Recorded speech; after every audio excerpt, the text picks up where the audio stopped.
Now, okay, great. So just wanted, was saying that thank you so much again for the opportunity to speak today.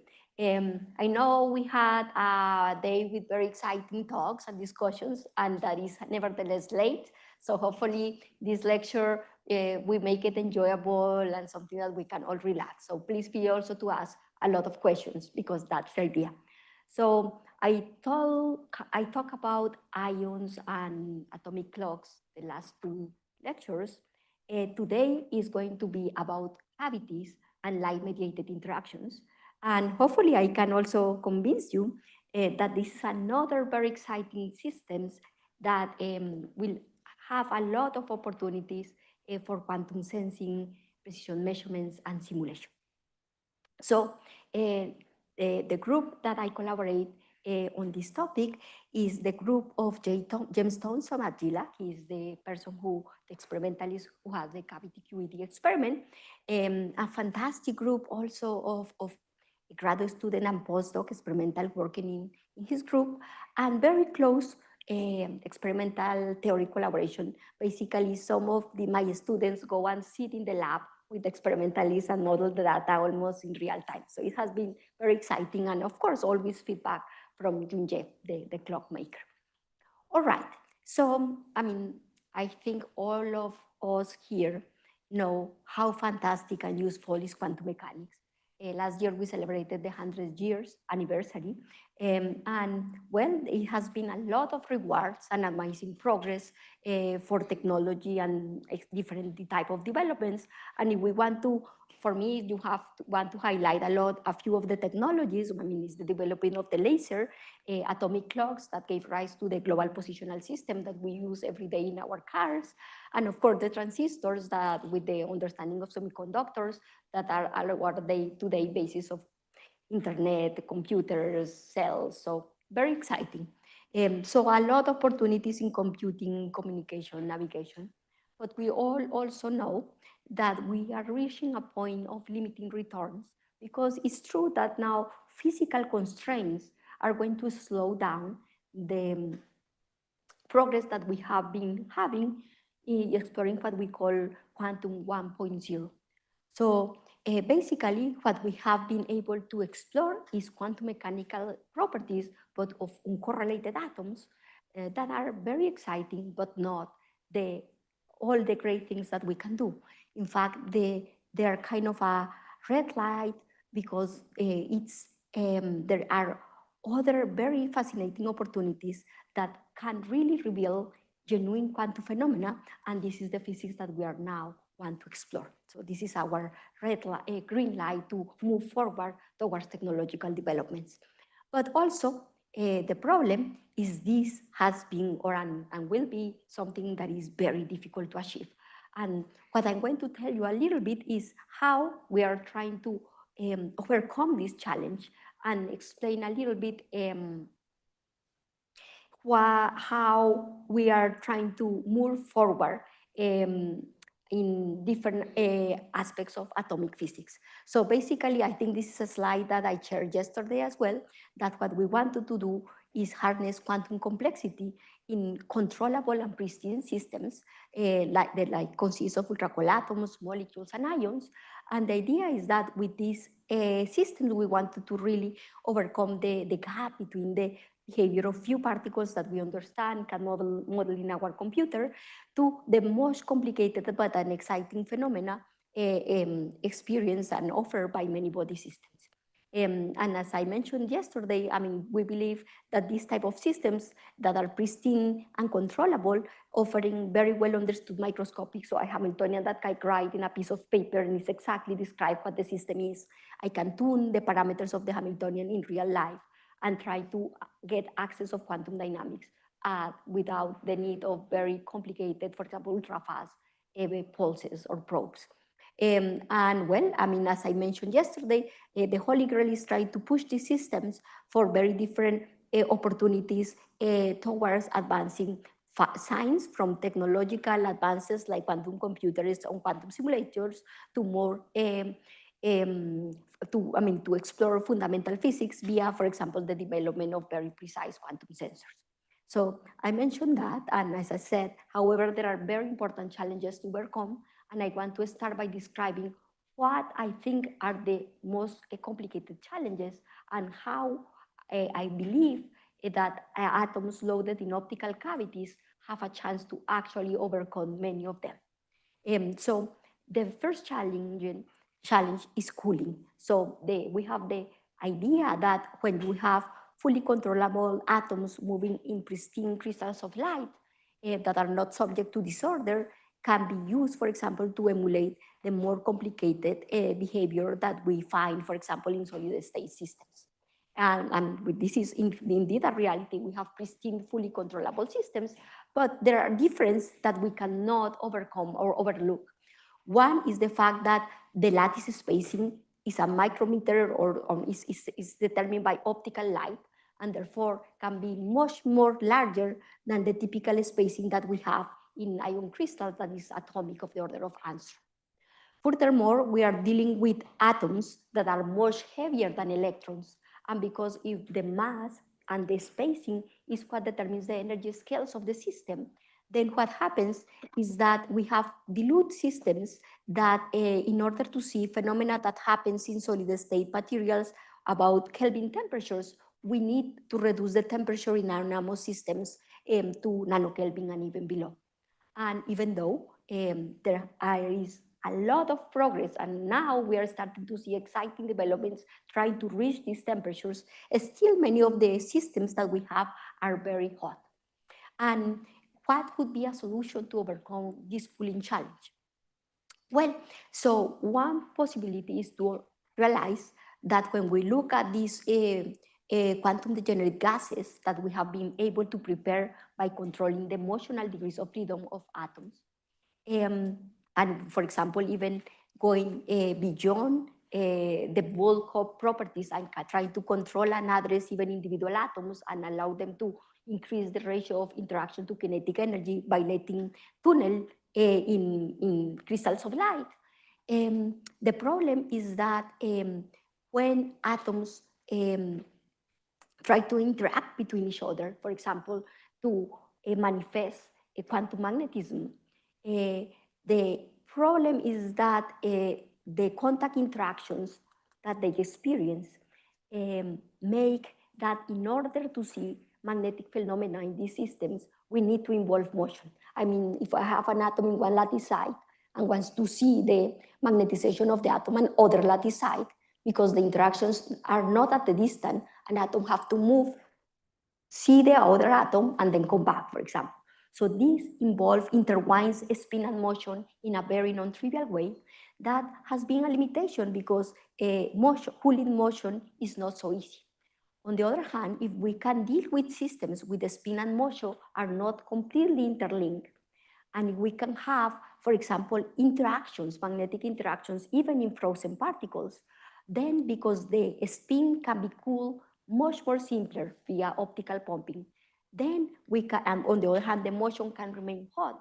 We can still see interesting magnetic phenomena even at not so cold temperatures.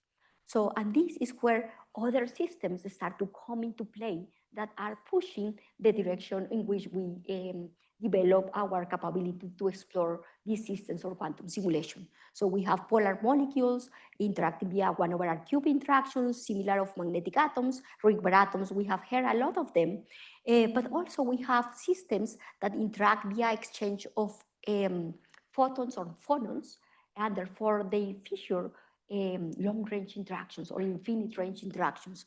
And in this case, we are going to actually have a much simpler time trying to observing the phenomena that we want.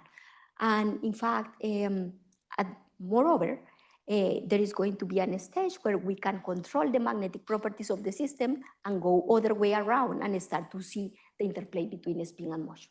This is one thing. The next challenge that I call challenge 2 is the need of entangle the particles and try to overcome the challenge of dissipation. So we need to be able to entangle the particles at a very fast rate compared to the dissipative mechanism. And as I mentioned before, if we have systems that have short-range interactions, then there is fundamental bounds at which the entanglement can propagate.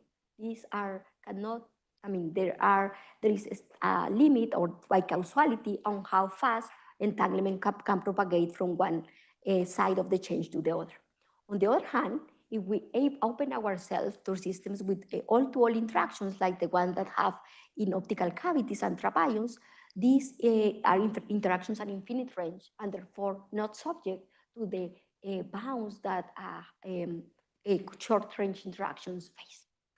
So, okay, this is the second one. Let me tell the third one challenge that I identified that we have to overcome is the tension between control versus scalability. So we really want to gain full control over our systems, but at the same time, we want to explore their many body behaviors. So these are conflicting interests.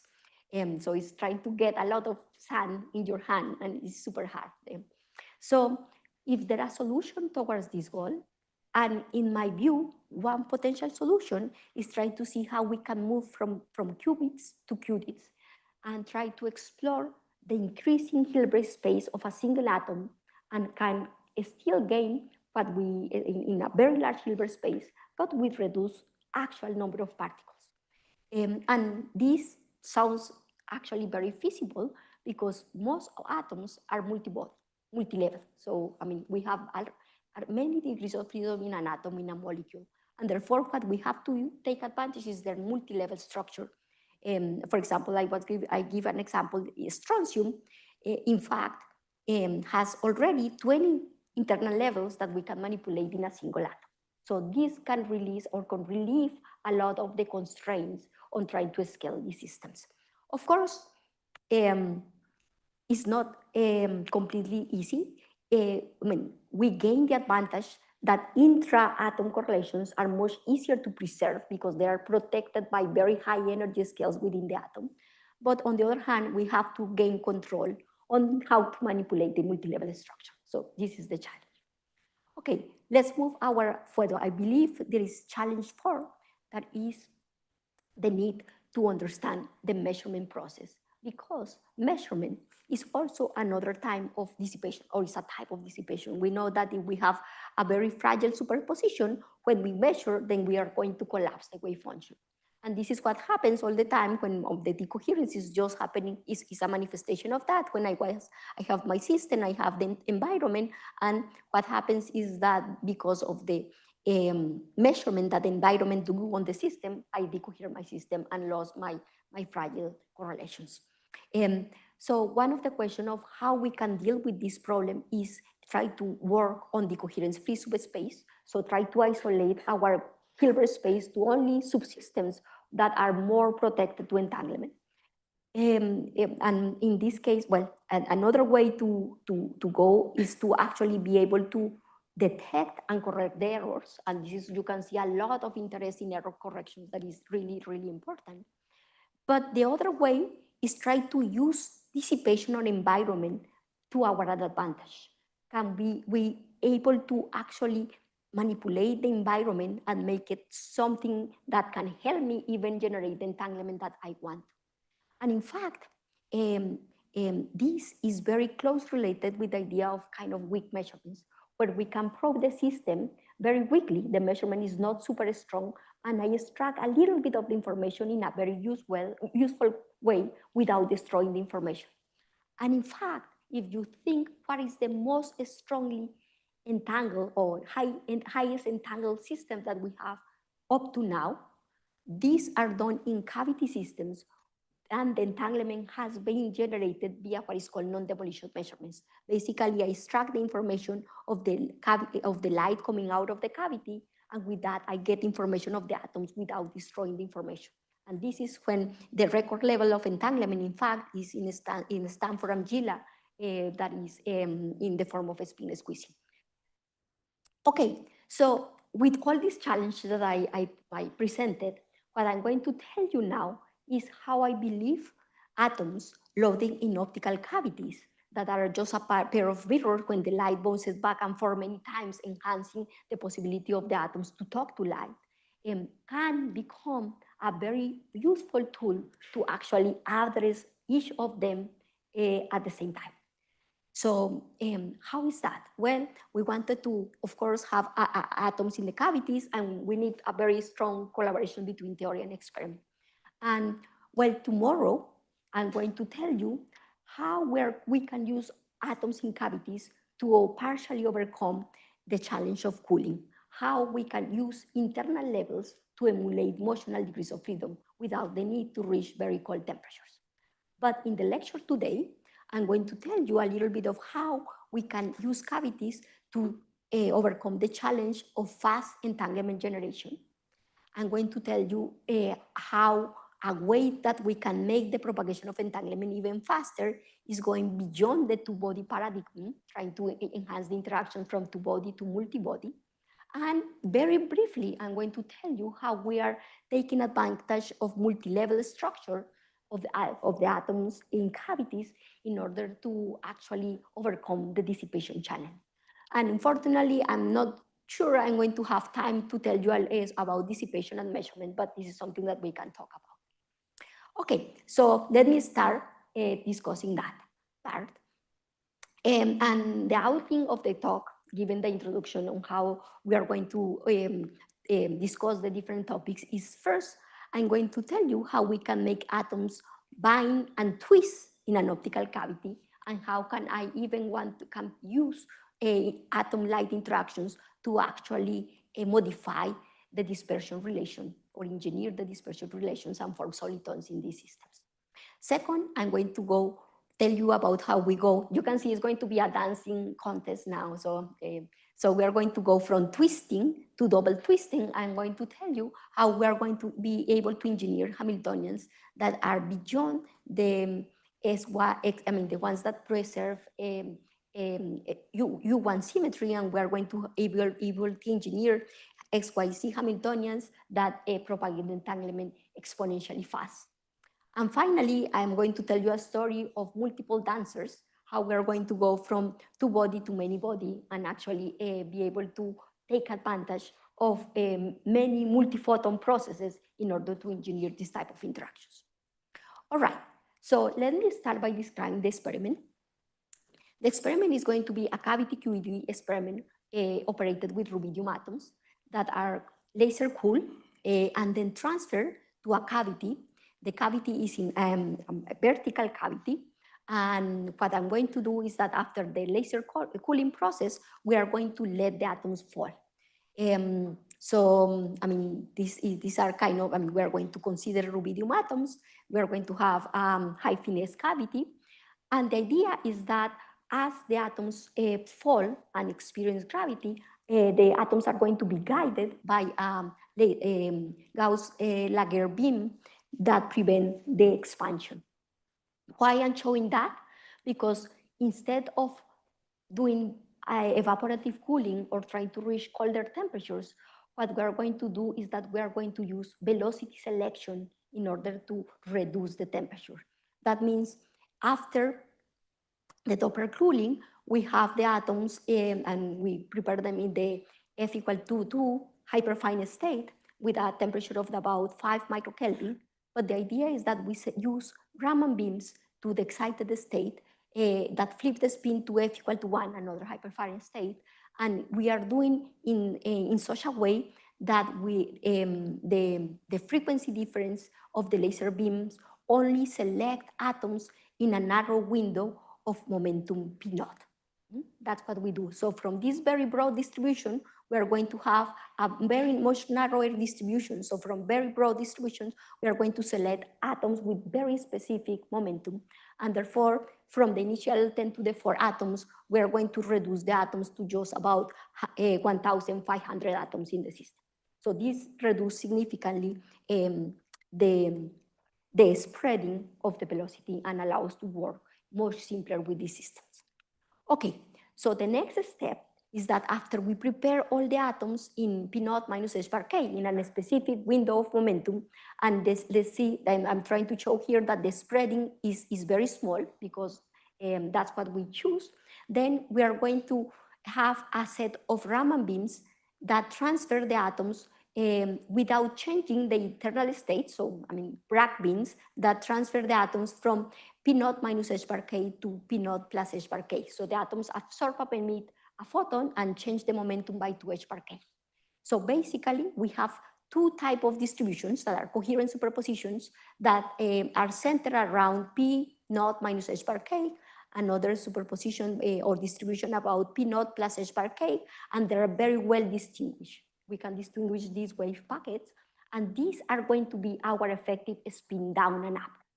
Yes, so because they are not overlapping, so we can clearly define an atom with momentum P in this P naught minus h bar as an atom with being in a spin down, and an atom with same momentum, but now from the P naught plus h bar k, and we denote this and spin up. So this encode our spin degrees of freedom, and we are going to have an extra label, as I said, that is the momentum P.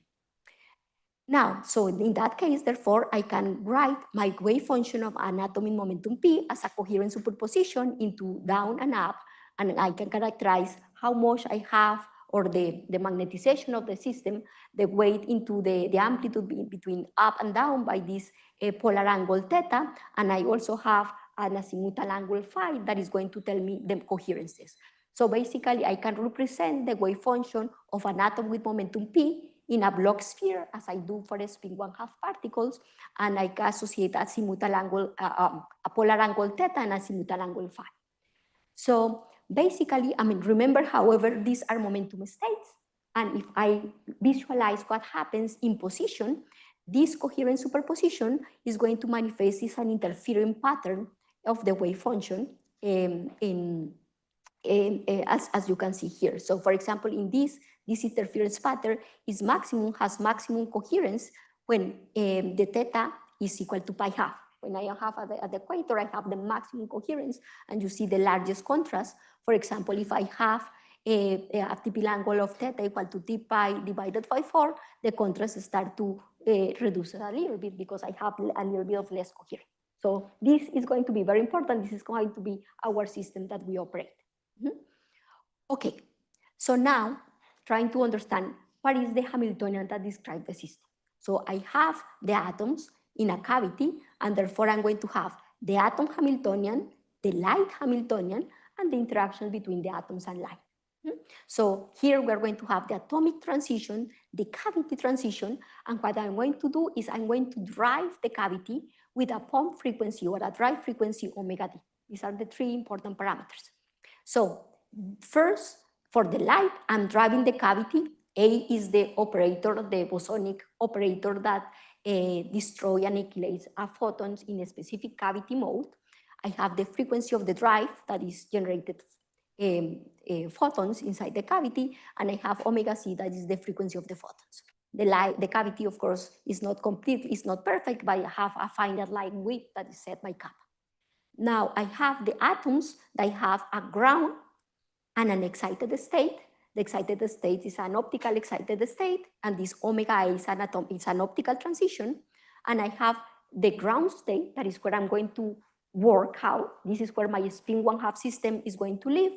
I have the kinetic energy of the atoms, and as I mentioned before, because I have only a specific window of momentum that can characterize by spin down and up. On average, the atoms are half separated by h bar omega, that is the energy splitting between between the kinetic energy of an atom in P naught minus h bar k and P naught plus h bar k, that is the average momentum. So this is omega c, but because there is a little bit of spreading, then each atom, depending on the momentum of the atom, I also have kind of an inhomogeneous magnetic field. This is nothing else than the Doppler defacing, of the cloud. And when I write collective C, is that I'm summing over individual P operators. So this is the collective spin. And well, this is an identity that is not going to be important. But okay, so the important part is that my drive or my pump is going to be detuned significantly for the atomic transition. That means that my atom in the excited state is not going to be populated, and therefore I can adiabatically eliminate this excited state. When I adiabatically eliminate the excited state, the effective Hamiltonian is going to be look like that. Basically, what happens first, I'm going to do a trick that we typically do because we are driving the photons in the cavity. There is a coherent part, a coherent state that are going to refer by alpha, and some fluctuations of fluctuating field that are going to refer like B. Yes. And in terms of these fluctuations, that is the part that I'm interested, the Hamiltonian looks like that. So it's a lot of math, but maybe you can just see that what happens is that if I have an atom with momentum P, I can absorb a photon from the drive, and then I can emit a photon from the cavity. This is this term here. So I'm going to change my spin by absorbing a photon from the drive and emitting a photon to the cavity. The photon from the cavity is going to be always this weak line, and the emitted photon is going to be separated by the probe by omega c. So this is kind of the Hamiltonian that rules the behavior of the spin and the photons of the system. These are the characteristics. I mean, this is just the effective coupling because it's the drive divided by the tuning after I adiabatically eliminate the excited state. Okay, but the important part is that I don't want necessarily to populate the photons as well. I want to use them as intermediators, as these balls that transmit interactions between the atoms. So I'm going to operate in the regime where the detuning of the drive to the cavity, to the dress cavity, is large as well. So I don't deal with the photons. They're going to be adiabatically eliminated. And after adiabatically eliminated, what happens is that if I emit a photon, it cannot last. I mean, it is not going to be leaked out of the cavity very quickly. An atom is going to absorb the photon because it costs too much energy and then go down. So you can see that in this process, the effective Hamiltonian after adiabatically eliminate the photon, the photons is an exchange process. An atom that is in a spin down and up is going to be go into a spin up down. These are an exchange interactions, and this is going to be the Hamiltonian that determines the physics. And the value of chi, that is the strength of the interaction, is going to be determined by a four-photon process because it involves absorbing a photon from the drive, emitting a photon to the cavity, absorbing a photon from the cavity, and emitting a photon to the drive. So this is the four-photon process, and this is reflected in this strength of the chi. And if the chi times n, that is the important energy scale, is the order of 5 kilohertz. Okay, so what is the effective Hamiltonian that rules the behavior of the atoms? Therefore, I have the single particle term that is in this is in the rotating frame of omega c, that remember is the Doppler dephasing, that has a little, can be associated with the momentum of each atom, P, and is kind of an inhomogeneous magnetic field, and this is the recoil velocity. And this exchange Hamiltonian, there is S minus S plus, and this can be rewritten. This is just an equality as Sx squared minus Sc squared. So now, what I'm going to show you is that this S squared is going to give me gap protection, and this is where the twisting is going to start happening. This Sc squared Hamiltonian is what is going to give me the one-axis twisting. So we're going to see that. Okay, so what is the one-axis twisting? So you have this Sc squared Hamiltonian, and you can imagine the effect of this Hamiltonian at the mean field level is a magnetic field with a strength that is proportional to the collective magnetization of the state, to Sc. So that means that if I'm going to have a precession, the precession is going to be at a rate 2 chi Sc times t. This is the phase that I'm going to accumulate as a function of time. So in the experiment, in order to measure that we have this one-axis twisting Hamiltonian, we are going to do the following. I'm going to generate a coherent superposition between a spin down and up by applying a Bragg pulse with tipping angle theta. Then I'm going to apply, drive the cavity to engineer this, this one-axis twisting Hamiltonian. Then remember that I have this inhomogeneity. I want to undo the homogeneity by applying a pi pulse, an echo pulse. Basically, physically, what happens is that these two clouds, because they have different average momentum, start to separate, and therefore I have to rephase them by applying a pi pulse. And then for symmetry, I apply also another dressing laser to generate a chi term, and then I measure the contrast of my transient fringe or of the interferometer. I close the interferometer, and when I look at the phase that I acquire in the system after this protocol, we can see this is experimental data that depending of the initial SC, for example, if I have SC equal to pi half, expectation value of C is 0, and I don't get any phase.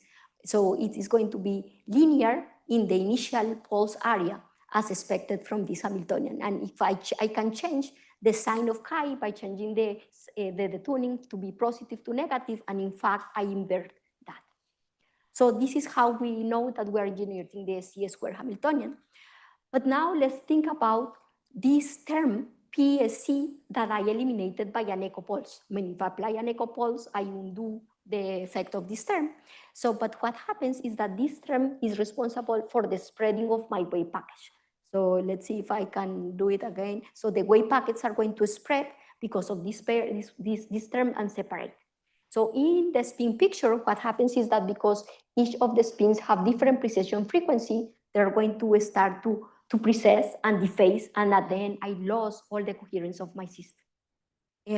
Basically, another way to see this spreading is that I have with a fully coherent state with all atoms in the S equal to n half manifold, all pointing along the same direction. But as a function of time, because of this inhomogeneity, this spreading, then they're going to dephase and go to different sectors until it reaches the S equal to 0 sector when I don't have any coherence. So, but now, let me start emphasizing what is the role of the S dot S term that I have ignored so far. The S dot S is a term that is going to want to bind the wave packet together, avoid the separation of the wave packet. In the spin language, is going to have an additional magnetic field along the mean orientation of the spins that are going to prevent them to rephase. So the spins are going to self-rotate around this collective spin. And this is what prevents the losing of coherence. So flipping a spin, basically mathematically what happens is that it's going to shift the energy of the state with S equal to n half, where all the spins pointing along the same direction, to S equal to n half when there is one spin flip. And when you do that, then because there is an energy gap, then this small term that is going to make the transition doesn't have the energy to let it transfer, and therefore the atoms are going to be kept in this fully symmetric manifold. So we check that by, well, trying to create, first we try to do one experimental sequence that prepare a superposition. In this case, for example, we have the maximum coherence and state pointing along the X direction. Then I apply the gap protection, the chi, then I measure the contrast as a function of time. And this is the measurement of the contrast versus the interaction time when I wait here, depending of chi n, the value. Here we change the number of atoms in the system. So by changing the number of atoms, we can see that if chi n is very small, this gap protection term is smaller than the dephasing, and therefore everything is going to decay very quickly. But on the here everything is going to decay very quickly. But on the other hand, as I start to increase the interactions, you can see that the contrast remains and the system stops dephasing. They have some wiggles. These are going to be associated with Higgs oscillations. But basically, the way that we visualize these wiggles is that the wave packets they were bound by a spring. This spring is the exchange interactions that avoid dispersing the wave packets to separate. So yes, interactions act like a spring that is very cool in our view, because it's another way to see what is called the Mossbauer effect.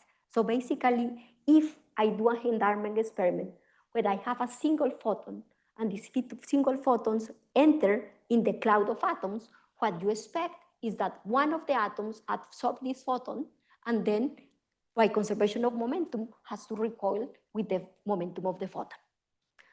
So that's what we expect.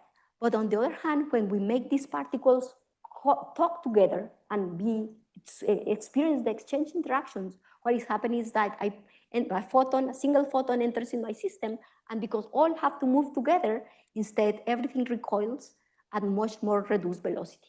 So this is really kind of a realization of kind of most Bauer-like or lamb-geeky interferometry. And you can see here a picture of simulations where you can see that in one case, the atoms really separate, and in the other case, when you have exchange interactions, the cloud remains together, moving slowly.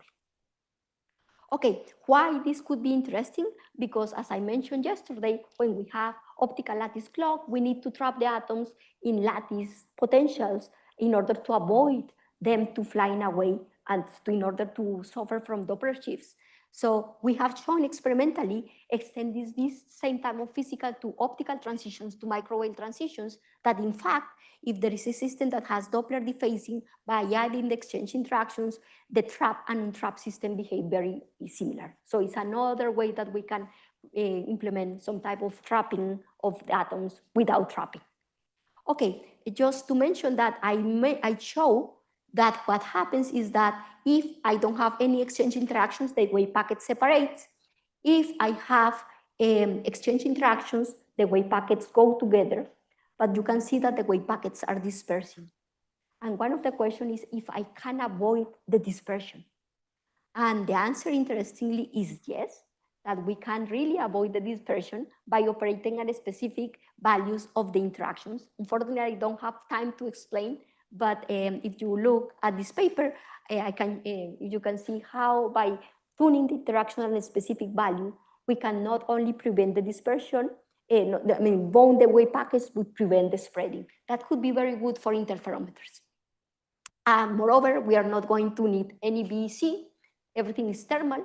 So it could be much interesting for many reasons in that respect. Okay, so now we are going to the fast entanglement generation. And here, what I'm showing again is the one-axis twisting Hamiltonian that this generates a shearing of the cloud, of the noise distribution of the atoms. And this shearing is very important for spin squeezing because I have a direction at which the noise is reduced and I can measure my signal more precisely.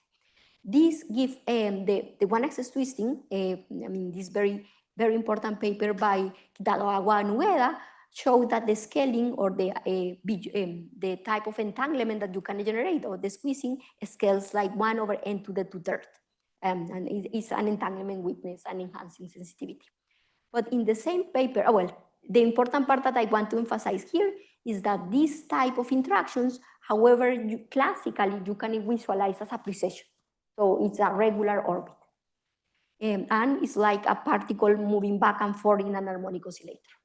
But they proposed another type of Hamiltonian that is called two-axis twisting, where the twisting is not going to do along one axis, but at two axes at the same time. You can see along X and along Y in this case. And in this case, you can reach not a Heisenberg sensitivity. It's not limited by 1/n to the 2/3, but it reaches all the way to 1/n, the Heisenberg limit. Furthermore, this type of Hamiltonian is as operating in a saddle point. So in one direction, it's unstable. So in that case, because it's unstable, you can see that the motion is going to be exponentially fast. And this is something that can be very useful for entanglement generation. So this is going to be entered the two. We are going to twist, but double twisting. That's going to be double twisting. And this is something that I wanted to mention is that this type of Hamiltonian, even though was proposed many years back, it has not been experimentally implemented. On only last year, we started to implement this in cavities and also in molecules. So how is it that we are going to implement the two-axis quantity twisting? So I explained you before that if I have a single tone, an atom can absorb, emit a photon, the other atom absorb the photon and emit into the drive, and this generated the exchange interaction. Now, imagine that I add another tone, yes? And the important part is this other tone is going to provide an energy twice omega c. So what happens? If I have two atoms now in the ground state, all down, then one atom can absorb a photon from the drive, emit a photon. The other atom can absorb this photon, But in order to bring it to the excited state, I need the energy of the second pump to match the energy. So if this is twice omega c, what happens is I do this process, and this is creates the S plus square interaction. So I have this term, exchange, and pair creation. And this exactly is the type of interactions that I need to create to access counter-twisting. How? Well, we have this S plus S minus, we have the pair creation process that looks like S squared minus SY squared. Remember that this can be written as S squared minus SC squared, but in a collective all-to-all interactions, S squared, if I start in a state with S equal to n half, is conserved. So this is kind of arbitrary number, and therefore you can show that with this tunability, I can create any type of couplings that in the, what we call SYC model, where X, Y, and C are tunable. So in order to probe that in fact we can generate these more generic Hamiltonians, what we are going to do is very simple. We are going to place our atoms at a specific initial state. We apply the dynamics. After the dynamics, the block vector changes. So, and changes only a bit because I am going to apply a very short time the Hamiltonian. And what happens is that the change in the spin is going to tell me a little bit of the flow map of the orbit. So I wanted to try to understand kind of a linear response where for a given initial condition, I'm going to measure this vector delta S, the change in the collective spin, and I'm going to plot it for all the initial values, generating a flow map. So, and this will allow me to identify points that are stable or points that are saddle points. So, okay, so what we did is that by changing the frequencies of the two drives, the amplitudes of the two drives, we can engineer from the one-axis twisting, where the pair creation is 0, only exchange, to a term where the pair and the exchange are the same. We just generate the same Hamiltonian, but along the x direction. But the important part is that for specific values of exchange, when it's 3 times the pair, we can generate a Hamiltonian that is the two-axis counter-twisting along, now in this case, in the XC plane.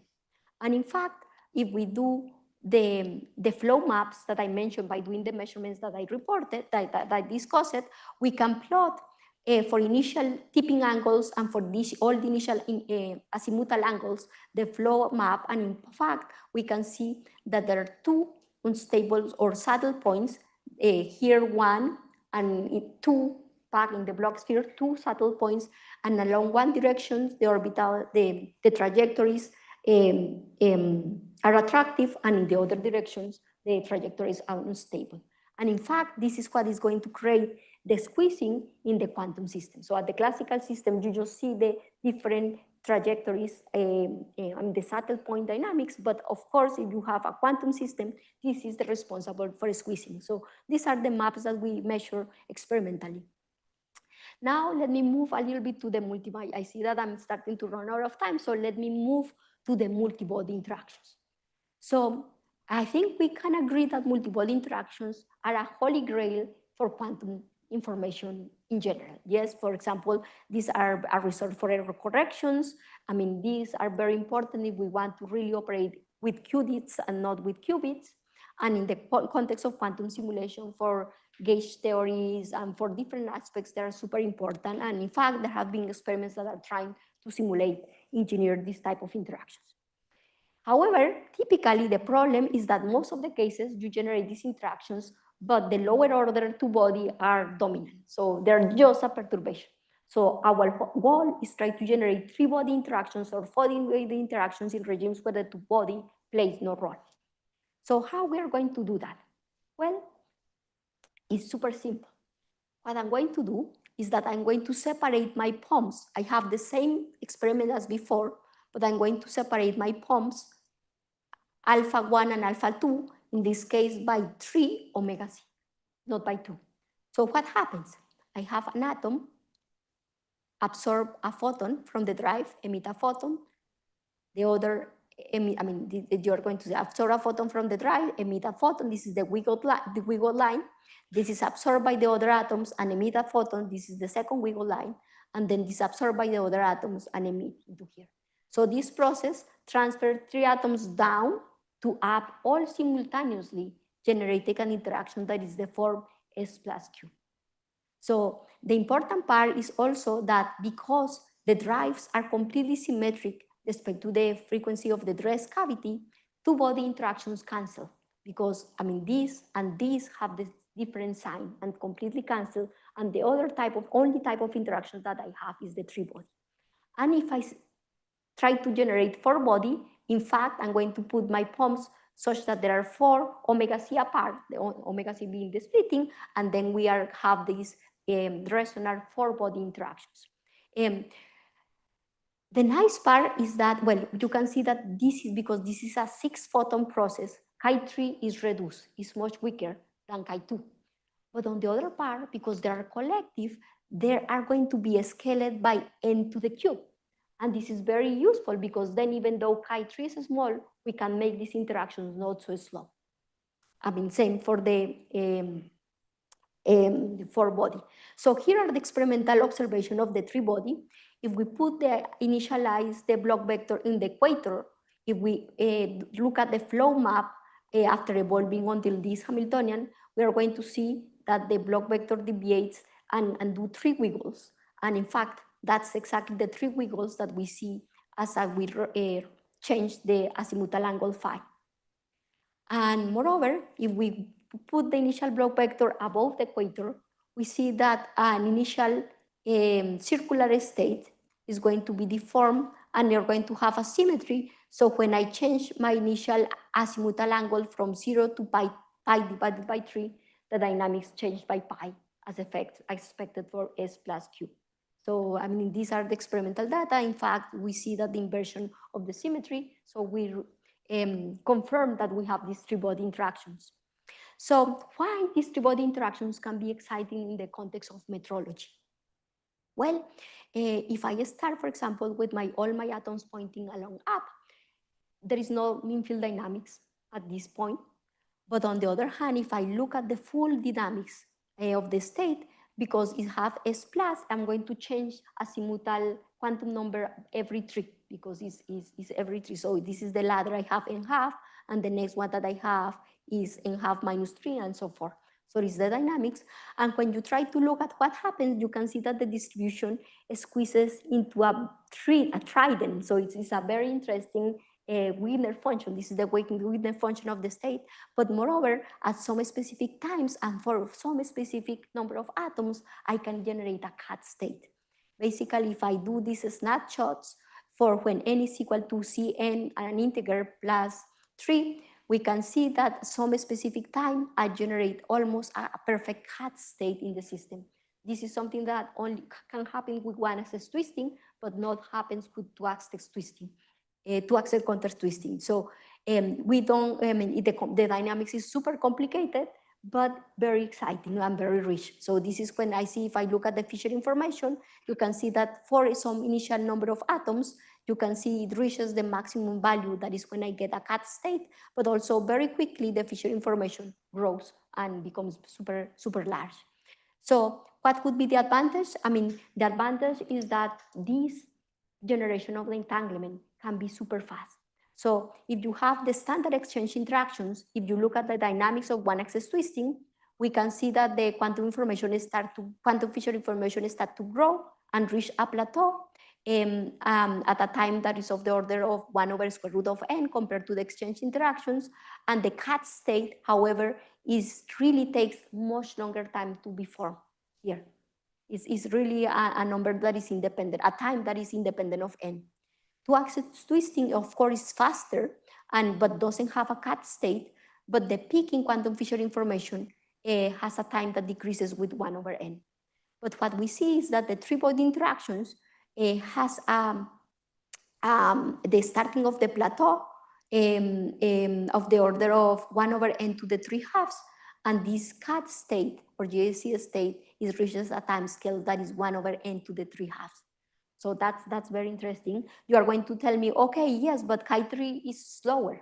Yes, chi3 is slower, but when we do the appropriate ratio of chi-t respect to chi2, satisfying constraint that we need to satisfy for the adiabatic elimination of the photons, we still see that we are going to win respect to the exchange interaction by a factor of n for generating the cat state, by a factor of a square root of n to reach the plateau, and respect to one-axis twisting is only log n, but still much better. And well, let me start. So this is good. Now, however, you're going to be looking at that and thinking, well, I am hiding the elephant in the room. What is the elephant in the room? Dissipation.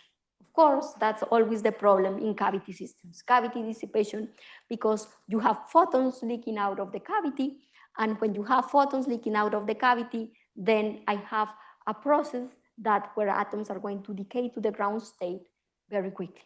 So I wanted to give you my vast course of superradiant emissions that is happens when the atom and the cavity are on resonance. This is where the dissipation is maximum. And in this case, you can understand superradiance as a jump operator that is not single particle but collective. It's collective J minus. At a rate that is proportional to what is called cooperativity, that is the value, the ratio between G squared, that is the elastic part of the interactions, divided by the dissipation, that is gamma and kappa. So, of course, superradiance was predicted by Dicke many years back, is the collective enhanced emission because of constructive interference. But the way that I want to see superradiance is just a rotation, but it's a rotation that is not unitary. Basically, what happens if you look at a spin, a classical spin, precessing around a rotation axis omega, this is the type of equations that you satisfy. Very simple. The important part is that in this case, the rotation axis is not fixed, but the rotation axis is set by the dipole moment, or is perpendicular to the dipole moment of the atom. So the rotation, the magnitude of the rotation depends on the dipole moment.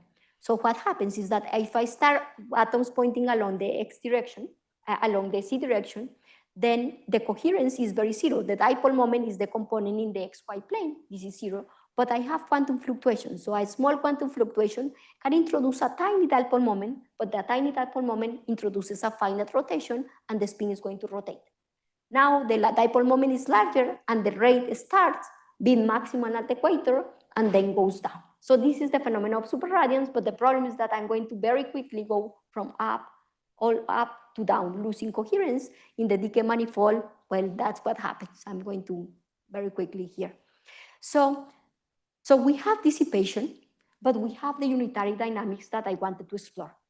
So the important part is the ratio between the unitary dynamics that are set by chi and the dissipation, and this ratio is proportional to the ratio between the detuning and kappa. So if I want to make this ratio large, I'm going to detune as fast, as large as I can to make unitary dynamics being strong. But the problem is that chi, unfortunately, decreases with the detuning. So if I make chi smaller, then I'm going to be subject to other type of decoherence like single particle dissipation. So that's the game.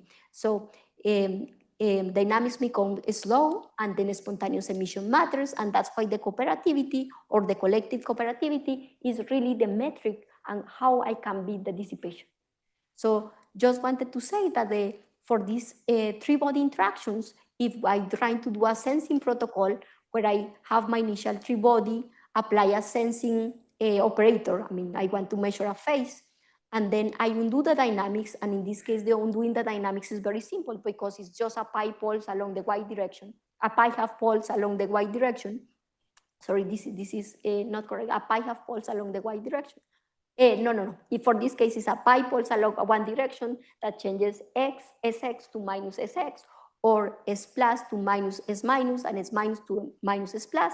I undo the Hamiltonian, and then if I do the Hamiltonian measure SC, what happens is that I can look at what is the metrological gain after the protocol as a function of the collective cooperativity, for different number of atoms. So for example, here I'm going from well, 60 to 90 atoms, and we can see that the three-body interactions that are the circles are going to perform much better at finite cooperativity than what I get from the one-axis twisting. So this is encouraging that we might be a protocol that even works in the presence of dissipation.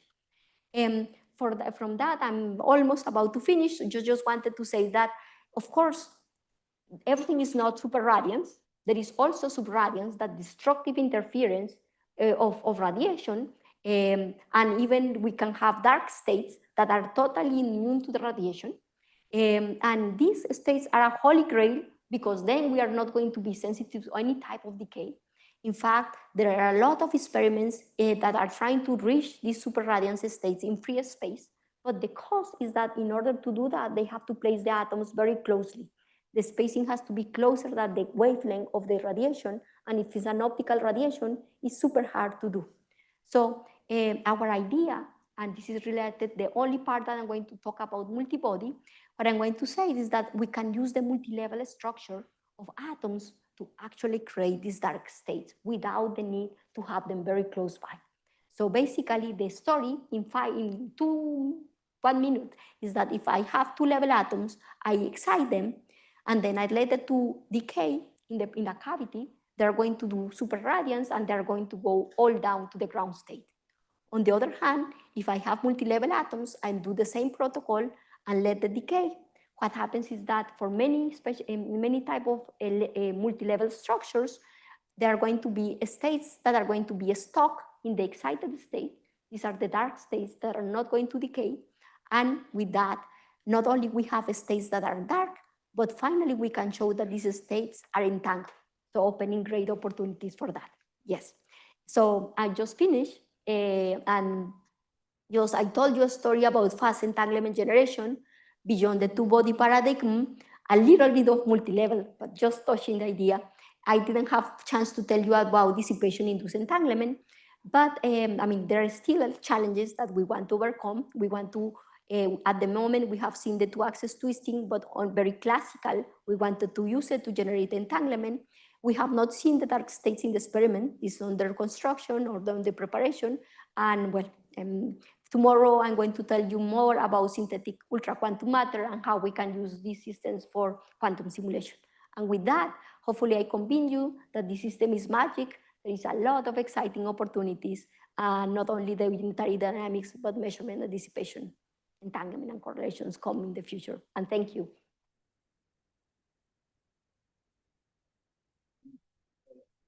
Ana Maria, for the excellent talk. Any questions?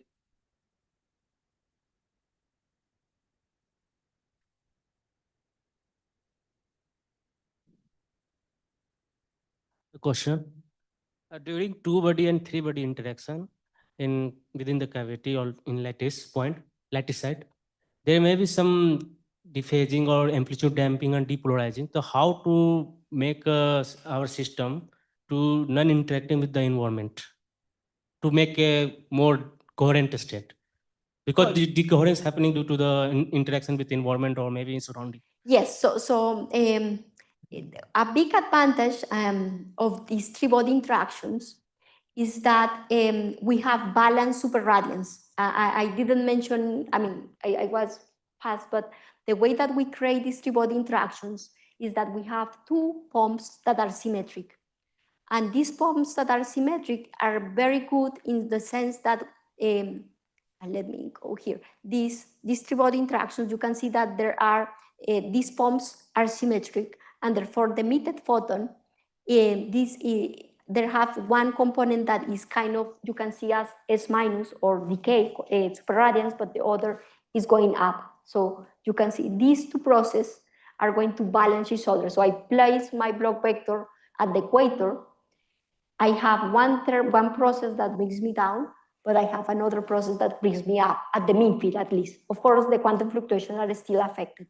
So this is why we believe that in the figure that I mentioned here, where we computed what is the effect of when I include the cavity decay and I have these two processes, I can see that the three-body interaction overperforms in the presence of dissipation, one-axis twisting significantly. So of course, we are sensitive to spontaneous emission, and this is not going to hold for, or we don't know, I mean, how much is going to hold for larger number of particles, but we believe at the least that these two-body interactions, the fact that we are canceling at the mean field level the superradiance, could be a way to, I mean, it could be something that could be useful for entanglement generation. Does that answer your question? Thank you.